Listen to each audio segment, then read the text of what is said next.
আল্লামা শেখ সাদী রহমাতুল্লাহ নাম শুনছেন? হ্যাঁ, একজন বড় আল্লাহর ওলি ছিলেন এবং বড় একজন কবি ছিলেন, বিজ্ঞ, অভিজ্ঞ, দক্ষ, যুগ শ্রেষ্ঠ যুগের একজন খ্যাতিমান কবি আল্লামা শেখ সাদী, যার কবিতা আলেম ওলামা, পীর মাশায়েখ, বুজুর্গ এমন কেউ নাই যে শেখ সাদীর কবিতা কেউ পড়ে না। আপনারাও পড়েন। বালাগাল উলা বিকামালিহি কাশাফাদ দুজা বিজামালিহি হাসনাত জামিউ খিসালিহি সাল্লু আলাইহি ওয়া আলিহি। এটাও তো একটা দুরুদ আমরা পড়ি। এটা কার? আল্লামা শেখ সাদী রহমাতুল্লাহ। এই শেখ সাদী উনি ছোট মানুষ, মানে ইমান যে আমাদের কেমনে নিতেছে, ইমাম যে কেমনে আপনি হেফাজত করবেন, যে গুরুত্বপূর্ণ কথা, মনোযোগ দিয়ে শুনতে হবে।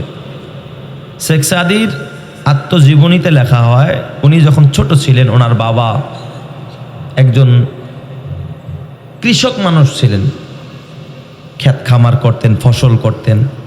কিন্তু বাবারা কষ্ট করে, দেখবেন সাধারণত ছেলেদেরকে, বাচ্চাদেরকে বাপ মায় কষ্ট করাইতে চায় না। কি আপনাদের ভিতরে এই নেশা আছে না? আপনি কাজ করতে চান কিন্তু চান না যে আমার ছেলেটাও আমার মতো গাদার খাটনি খাটুক, আমার ছেলেটা যেন সুখে থাকে। এই জন্য মা বাবা সবচেয়ে প্রাণপণ চেষ্টা চালায়া যায়। কথা ঠিক কিনা যেরকম। তো শেখ সাদীর বাবা কিছু রবি শস্য নিয়ে বাজারে যাবে আর কি। আমাদের দেশের হালাত কি বলেন তো? বাপ মা যদি কোথাও যায়, ছোট বাচ্চা থাকলে পিছ ধরে না? আমি গতকালকে এক মাহফিলে বের হয়েছি, ছোট বাচ্চারা ছাড়বে না আমাকে, বাবা বাবা যাবে, বাবা যাবে, কান্নাকাটি, পুরা মাথা গুতাইতেছে, আসবেই আসবে আমার সাথে। এরকম হয়, বাচ্চারা অনেক সময় বাবাদেরকে খুব ছাড়ে না, বাবার সাথে যাবে। তো শেখ সাদী ছোট মানুষ, তখন তো উনি শেখ সাদী না, তখন তো উনি ছোট বাচ্চা। এই বাচ্চা যে এত বড় বিশ্বকবি হবে এটা তো বাপ মায়ও জানতো না। তো শেখ সাদীর বাবা বাজারে যাবে, ফসল বিক্রি করবে। বলেন তো এই সময় একটা বাচ্চা নিয়ে যাওয়া সম্ভব? আপনারা যখন কিছু কেনাকাটা করতে যান, এমনি বিকেলবেলা ঘুরতে গেলেন দোকানে, চায়ের স্টলে, সেটা ভিন্ন ব্যাপার। কিন্তু বাজার করতে গেলে, কেনাকাটা করতে গেলে ছোট বাচ্চা নিয়ে গেলে এটা কি সুবিধা হয় না অসুবিধা? সুবিধার চাইতে অসুবিধাই বেশি। শেখ সাদী রহমাতুল্লাহ আলাইকে এক পর্যায়ে বাধ্য হলেন, খুব পাজি ছিল আর কি ছোটবেলায়, যাকে ব্রেন বেশি, দেখবেন এই ব্রেন তো কাজে লাগাইতে পারে না ছোটবেলায়, এরা একটু বেশি তেজস্বী হয়, খুব রাগ, খুব পাগলামি করে আর কি। বাবাই বাধ্য হইয়া তাকে কোলে নিয়ে ওই মাল সামানা নিয়ে বাজারে গেছে। তো শেখ সাদী তখন একটু হাঁটতেও পারে, কোলেও ওঠে, 5-6 বছরের বাচ্চা আর কি। তো বাবাই করছে কি, এক দোকানের সামনে বসায় দিছে, বাবা এখানে বসো, আমি এটা বিক্রি করে আসতেছি, আমি আসা পর্যন্ত তুমি এখানেই থাকবা। তো শেখ সাদীর হাতে একটা আংটি ছিল, আংটি, স্বর্ণের আংটি। কিসের আংটি? স্বর্ণের আংটি। এখানে একটা মাসআলা আপনাদেরকে একটু না বললে আপনাদের ভিতরে খটকা লাগবে যে এত বড় বুজুর্গ হয়ে ও স্বর্ণের আংটি হাতে দিছে। প্রশ্ন হয় না? শেখ সাদীর মতো বুজুর্গ স্বর্ণ তো পুরুষের জন্য ব্যবহার করা কি নিষেধ। স্বর্ণরূপা এগুলো জান্নাতি অলংকার। এই অলংকারগুলো আল্লাহ তাআলা পুরুষকেও দিবে, কিন্তু কোথায়? জান্নাতে দিবে, দুনিয়ায় না। সুবহানাল্লাহ যেরকম সবাই। এখানে আরেকটা কথা মনে রাখেন যে স্বর্ণ রূপা এই সমস্ত দিয়া অলংকার বানায়া পুরুষের জন্য সম্পূর্ণ পরা নিষেধ, হারাম। গলার মালাও বানানো যাবে না, কানের দুলও না, নাকের ফুলও না, এরপর হাতের ব্রেসলাইটের নামেও স্বর্ণের কোনো অলংকার কোনো পুরুষ পরতে পারে না। আর মাশাআল্লাহ আমাদের দেশে বিদেশ থেকে আসলেই দেখবেন গলার মধ্যে মালা ঝুলে, বুঝায় যে আমি আসছি বাহির থেকে। এই ঠিক বললাম না ঠিক বললাম? সওয়াবের কাজ না গুনার কাজ? হারাম কাজ।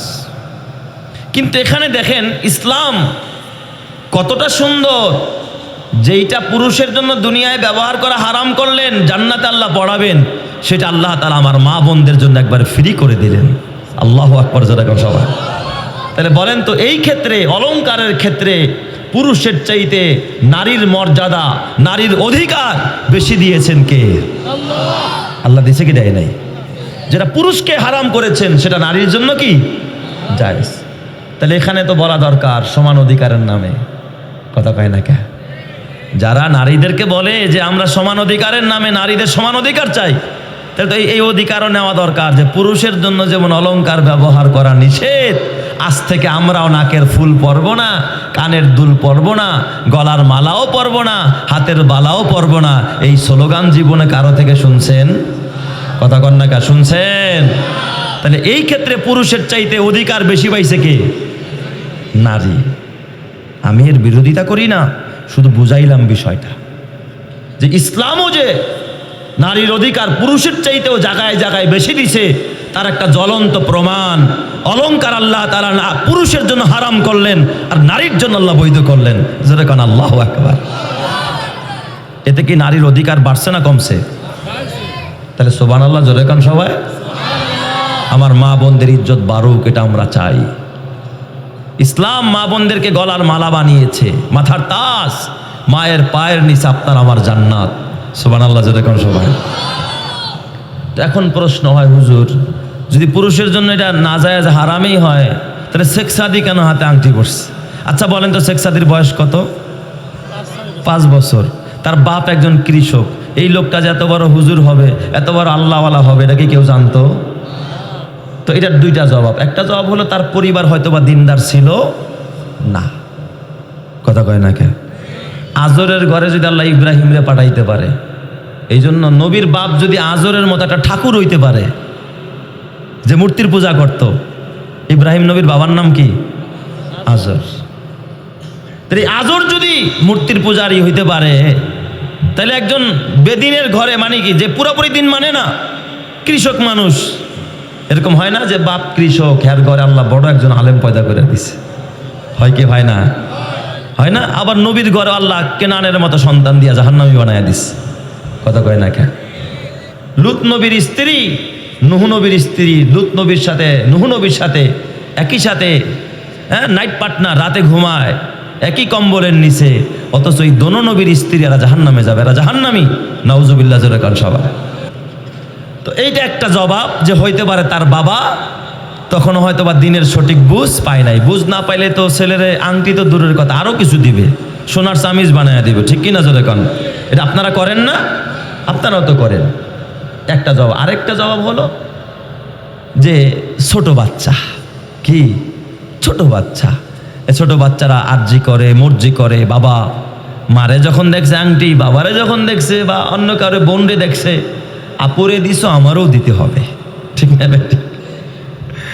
আমার ঘরে এক বাচ্চা, মেয়েটার জন্য একটা 3 পিস আনছি, মানে একটা ফ্রক, এখন ছেলেটাই বলতেছে এটা আমারও লাগবে। বলেন বাচ্চারা একজনরে দেখলে আরেকজন কি করে? ওটা দাবি করে বস, স্বাভাবিক। তো সেই কারণেও হতে পারে বাচ্চার শখ পুরার জন্য আংটিটা তার হাতে দিচ্ছে, একটা স্বর্ণের আংটি। শেখ সাদির বাবা তিনি ওই যে রবি শস্য নিয়ে যে বাজারে গিয়েছেন, বিক্রি করতে গেছে, শেখ সাদিরে বসায় গেছে কোথায়? একটা দোকানের সামনে। উনি তো আর জানে না হাতে কি, এটার মূল্য কি আর ওই শেখ সাদি জানে? কথা বলেন না কেন? এই হাতের আংটির মূল্য কত শেখ সাদি জানে? জানে না। দূর থেকে এক ধোঁকাবাজ, প্রতারক, ওই যে এনজিওর নামে যারা বাংলাদেশে সেবার নামে আসে আপনাকে আমাকে সেবা দিতে, ওই রকমের এক ঠকবাজ, এক ফাঁকিবাজ দূর থেকে নজর করছে ছোট্ট বাচ্চার হাতে কিসের আংটি? স্বর্ণের আংটি। ও করছে কি বাজারে গিয়া বাস চকলেট কিনছে, খুব ভিআইপি কয়েকটা চকলেট কিছু কিনা একটা খোলে এই বাচ্চার সামনে এসে খায়, ছিঁড়ে ছিঁড়ে খায়। বাচ্চাটা দেখা মনে হয় যেন আর জিব্বা দিয়া টপ টপ টপ টপ করে পানি পড়তেছে। ছোট বাচ্চা, এদের স্বভাব কি বলেন তো? কারো চিপস খাইতে দেখলে, চকলেট খাইতে দেখলে ওইদিকে খালি তাকায় আর আব্বুরে খোঁচায়, বাবা আমারেও দাও। ঠিক বললাম না বেঠিক বললাম? আপনাদের বাচ্চারা মনে হয় চায় না, এই চায় কি চায় না? তো ওই শেখ সাদি রহমাতুল্লাহ আলাই উনিও এখন ওইদিকে আকর্ষণ। এখন ওই লোকটা অনেকক্ষণ আগে লোভ দেখাইছে, এদিকে ঘোরে ওদিকে ঘোরে, এখন চাইতেও পারে না। বাচ্চা তো ভয়ও পায়, চিনে না। আরে চিনলে তো ঠিকই চাইতো, চাচ্ছু আমার একটা চকলেট দাও। কিছুক্ষণ পরে আর সামনে এসে দেখবেন কিছু কিছু হকার দোকানদার আছে, ছোট বাচ্চা দেখলে ঝুনঝুনি ঝুলানি শুরু করে, জানি বাচ্চায় কান্দে আর গার্জিয়ান যেন কি করে তারে কিনে দেয়। এই ঠকবাস এর সামন দিয়া ঘুরতেছে আর চকলেটের লোভ দেখাইতেছে। এক পর্যায়ে বাচ্চায় চকলেটের নেশায় পড়ে গেছে। কয়, এই বাবা তুমি চকলেট নিবা, খাইবা? হাত পাইতে দিছে। কই তাইলে শোনো, চকলেটটা কত মধুর না, মজার না? আচ্ছা তোমার হাতে এটা কি? এটা আংটি, এটা একটু মুখে দিয়ে দেখো, এটা মজা নেই? কয় না, এটা মজা না, এটা ভাল লাগে না। কত আমাকে দিয়ে দাও, আমি তোমাকে চকলেট দিয়ে দিই। বাস, এখন হাতের আংটি। কই নেন নেন, আমাকে দুটো দিতে হবে, একটা দিলে হবে না, আমাকে দুটো চকলেট দিবেন, তাহলে আমি হাতের এটা আপনাকে দিয়ে দেব। 2 চকলেটের বিনিময় সে আংটিটা খুলে দিয়ে দিছে, 2 চকলেট ঠকবাস তাকে দিয়ে দিছে। এবার মনের সুখে চকলেট খায় আর খুব খুশি। আর একটা হাতের মুঠোর মধ্যে বাবা আসলে বাবাকে দেখাবে, বাবা দেখছো এই যে আমি চকলেট পাইছি। কিছুক্ষণ পর বাবা আসছে, বাবা এসে দেখে হাতের মধ্যে চকলেট। বাচ্চা চকলেট খায়, আরেক হাতে আরেক চকলেট নিয়ে মোট করে বসে আছে। বাবা হাতের দিকে নজর করছে, আংটির দিকে দেখে আংটি নাই। বাবা তো খুব ভয়াবহ অবস্থা, কারণ স্বর্ণের আংটি তার হাতের মধ্যে আংটি নাই। জিজ্ঞাসা করে ছোট্ট বাচ্চা শেখ সাদি, রে বাবা তোমার আংটি কোথায়? আব্বা গো, আমি এই চকলেটের আংটি দিয়ে আমি এই চকলেট দুটো ক্রয় করেছি। আব্বা গায় বেটা, এই আংটির দাম কত তুই জানোস? হ্যাঁ বাবা জানি আংটির দাম কত। বলো আংটির দাম কত? আব্বা গো, আংটি চুইসা দেখছি মজা লাগে না, ভালো লাগে না, খাওয়া যায় না। আব্বা এমন জিনিস দিয়ে আমি কি করব? এই জন্য এটা দিয়ে এমন মজার জিনিস নিছি যেটা খাওয়া যায়, যেটা খাইলে স্বাদ লাগে, মজা লাগে, আমি আংটিটা দিয়া দিছি। এ কপাল পোড়া মুসলমান, আজকে এনজিওর নামে, আজকে খ্রিস্টানরা ব্রাকের নামে, সমিতির নামে বিভিন্ন ধরনের দেখবেন কাদিয়ানিরা, বিভিন্ন মুসলিমেরা, বিভিন্ন ভণ্ডরা তোমার আমার ইমান হরণ করে নিয়ে যাচ্ছে। এক প্লেট বিরিয়ানির নামে, এক প্লেট খিচুড়ির নামে, একটা সিগারেটের নামে, কিন্তু বুঝার মতো ক্ষমতা তোমার নাই। কথা ঠিক কিনা? আসলটা নিয়ে যাচ্ছে, তোমাকে নকল একটু দিয়ে যাচ্ছে। এই জন্য আমার আল্লাহ তাআলা ডাক দিয়া কয়, ওয়ালা তাহিনু ওয়ালা তাহজানু ওয়া আনতুমুল আ'লাউন ওয়া আনতুমুল আ'লাউনা ইন কুনতুম মুমিনিন। আল্লাহ তাআলা কোরআনুল কারীমের মধ্যে বলেন, তোমরা দুর্বল হয় না, তোমরা হীনমন্য হয় না, ভয় পেও না, চিন্তিত হয় না, তোমরাই বিজয় হবে যদি তোমরা মুমিন হও। মুমিন হইলে বিজয়ের মালা গলায় পরায়া দিবেন যিনি, তিনি কে? আরো জোরে চিল্লায় বলতে হবে, তিনি কে? তাইলে মুমিনের বিজয় কিন্তু খুব শক্তির ভিতরে নয়, দৈহিক ক্ষমতার ভিতরে বিজয় নয়। আল্লাহ তাআলা বলেন, বুদ্ধিভিত্তিক ক্ষমতার ভিতরে তোর বিজয় আমি লুকায়া রাখি নাই, আমি তোর বিজয় লুকায়া রাখছি ঈমানি শক্তির ভিতরে। যার ঈমানি পাওয়ার যত বেশি হবে, যার ঈমানি শক্তি যত বেশি হবে, আল্লাহ তাআলা তার গলায় বিজয়ের মালাটা পরায়া দিবে। চিৎকার মেরে কন্না আল্লাহু আকবার।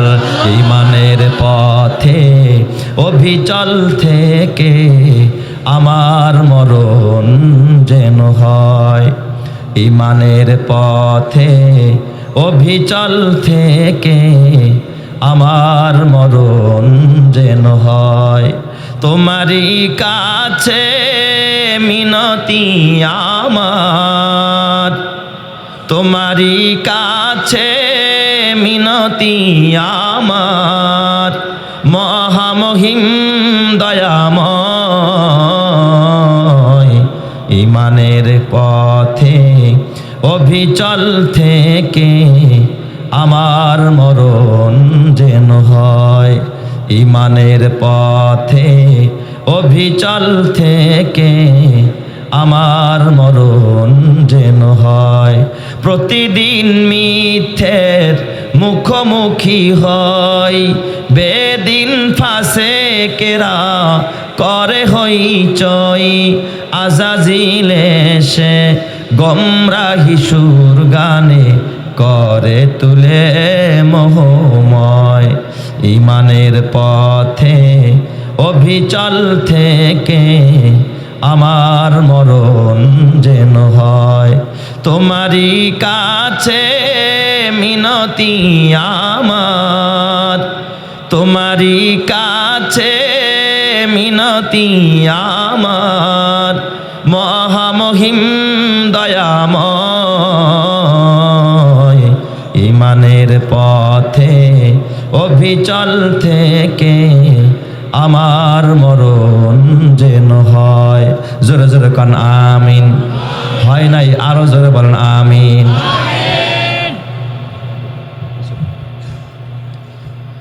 এই জন্য আমার বাবা, আমাদের ইমান বর্তমানে বড়ই দুর্বল হয়ে গেছে, যার কারণে সব জায়গায় আজকে মুসলমান মার খায়, সব জায়গায় মুসলমান আজকে অপমানিত হয়। ঠিক না ব্যাঠিক জোরে কন? সব জায়গায় মুসলমান লাঞ্ছিত আর বঞ্চিত। এই জন্য আমার বাবা, ইমানকে তাজা করো, ইমানকে মজবুত করো। এই ইমান মজবুত হবে আল্লাহর ঘরে গেলে, মসজিদে গেলে, মাদ্রাসায় গেলে, আল্লাহওয়ালার কাছে গেলে, ইমানওয়ালার কাছে গেলে ইমান মজবুত হয়। আর ইমান হারার কাছে গেলেই ইমান নিঃস্ব হয়ে যায়। কথা ঠিক কিনা? ইমানের সাপ্লাই যেখান থেকে হয় সেখানেই তো যেতে হবে। ঠিক কিনা? যারা করে